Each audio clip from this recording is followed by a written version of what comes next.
जोहार डुमरी। मैं जयराम कुमार महतो, डुमरी विधानसभा विधायक पद का प्रत्याशी। आप सभी से निवेदन है, इस बार डुमरी का नेतृत्व एक बेहतर दिशा की ओर ले जा सके, ऐसे नेतृत्व का चयन आपको करना है। आज डुमरी पर निगाहें पूरे झारखंड की नहीं, आधे भारत देश की है, क्योंकि डुमरी की सीट से आपका बेटा, आपका भाई टाइगर जयराम महतो चुनाव के मैदान में है। आधे हिंदुस्तान की नज़र है डुमरी की सीट पर कि क्या होगा वहां से। आपसे निवेदन है, इस बार विधायक नहीं, राज्य का नेतृत्वकर्ता चुने। एक ऐसा नेतृत्वकर्ता चुने जो झारखंड की समस्याओं को बिना किसी खौफ के सड़क से लेकर सदन में उठाने की ताकत, जरूरत, हिमाकत रखता हो। आज दिन प्रतिदिन हमें कभी न कभी मुसीबतों का, समस्याओं का सामना करना पड़ता है, और ऐसी विकट परिस्थिति में एक कुशल लीडर का चयन करें, चुनाव करें, जो उन परिस्थितियों से आपको निजात दिला सके। आज डुमरी में जयराम महतो का विजय एक परंपरा को परिवर्तन की ओर लेके जाएगा। लोग कहते हैं कि डुमरी एक परंपरागत सीट है, यहाँ बरसों से परंपरा चली आ रही है, और मेरा मानना है लोकतंत्र में परंपरा नहीं, परिवर्तन ठीक लगता है। और मैं आपसे ये भी कहूँगा कि आज जयराम महतो की जीत आपकी जीत होगी, आपकी साधारण गांव गरीब किसान के बेटे की जीत होगी। कि अगर जयराम महतो जीत सकता है तो किसी भी गरीब किसान मजदूर का बेटा भी चुनाव लड़के जीत सकता है। अगले अगर जीतेंगे तो वही कहानी दोहराई जाएगी, राजा का बेटा राजा, राजा के घर में साम्राज्य। इसलिए इस बार परिवर्तन के लिए डुमरी की जनता वोट करे। और साथ ही इस बात को भी ध्यान रखना है कि जयराम महतो के आने से क्या होगा और उनके आने से क्या होगा।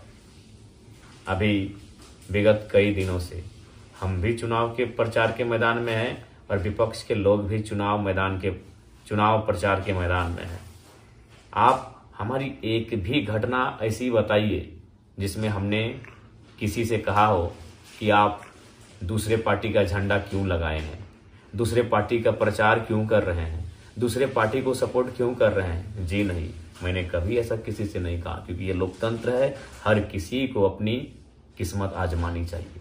लेकिन आपको जानकारी होगी कि जेएलकेएम का झंडा, जेएलकेएम के समर्थक, जेएलकेएम के कितने कार्यकर्ताओं को विपक्ष के लोगों के द्वारा, विपक्ष यानी जेएमएम के जो बड़े पदाधिकारी हैं डुमरी क्षेत्र के, साफ शब्दों में कैंडिडेट के पुत्र, उनके रिश्तेदार क्या धमकी देते हैं।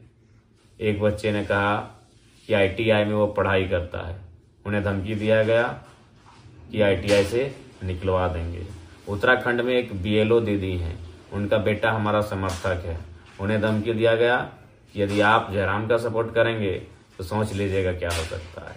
एक सूचना ये भी मिली कि किसी शख्स को चापानल दिया गया है, उसे ये धमकी दी गई है कि अगर जयराम का सपोर्ट करोगे तो चापानल रुकवा देंगे, योजना को रद्द करवा देंगे। और आज तो हद हो गई, हमारे पार्टी के महासचिव फरजान खान के साथ जो व्यवहार आपने देखा। और इसमें भी देखिए, एक तो ये गलती करते हैं, अपनी गलती को किस प्रकार से सपोर्ट करते हैं। अभी एक जेएमएम के कार्यकर्ता व्हाट्सएप में स्टेटस रखे हैं कि फरजान खान ने एक महिला को लेकर अभद्र टिप्पणी किया है, और उसको लेकर प्रत्याशी के पुत्र गुस्सा हो गए। ये हंसी की बात नहीं है, रोड शो में महिला आती है, बाइक रोड शो है, बाइक रैली है। आज के जेएमएम के कार्यक्रम में एक भी महिला नहीं थी, और वे लोग अपनी गलती को भी किस प्रकार से सपोर्ट करते हैं कि फरजान पे दोष उल्टा लगा रहे हैं कि महिला पे टिप्पणी किया था, जबकि ऐसा सत्य है ही नहीं, क्योंकि बाइक रैली में कोई महिला थी ही नहीं।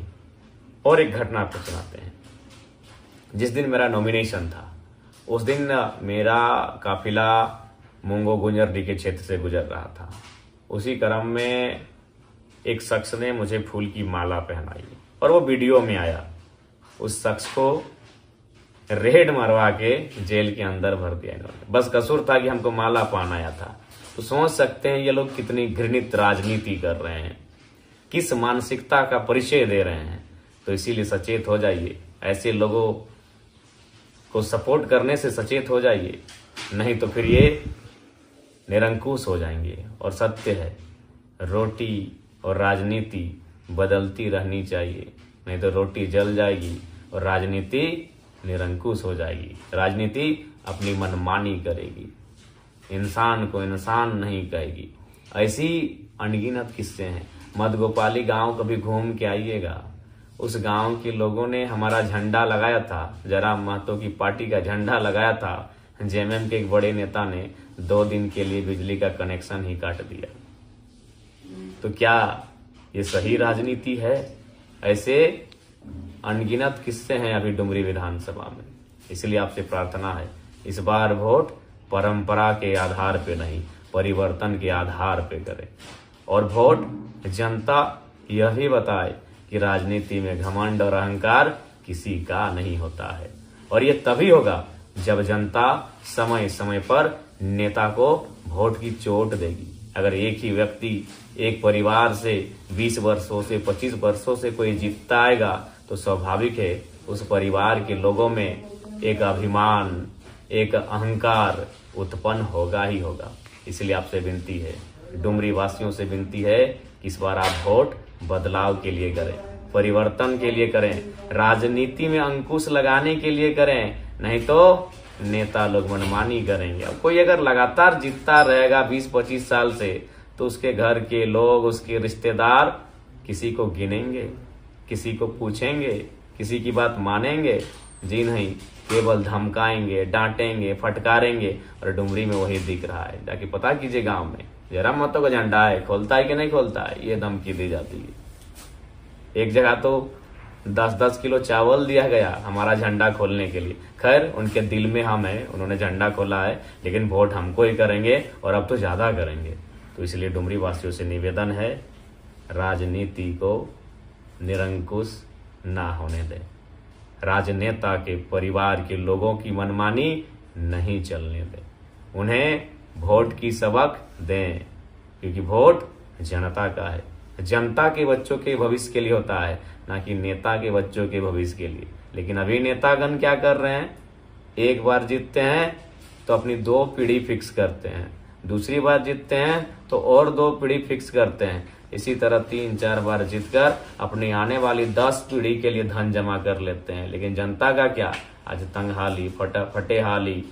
इसलिए उस गंभीर विषय से निजात पाने के लिए, डुमरी में बदलाव लाने के लिए इस बार कैंची छाप में मोहर लगाकर जयराम कुमार महतो यानी मुझे भारी मतों से विजयी बनाए, यही आप सभी से प्रार्थना है।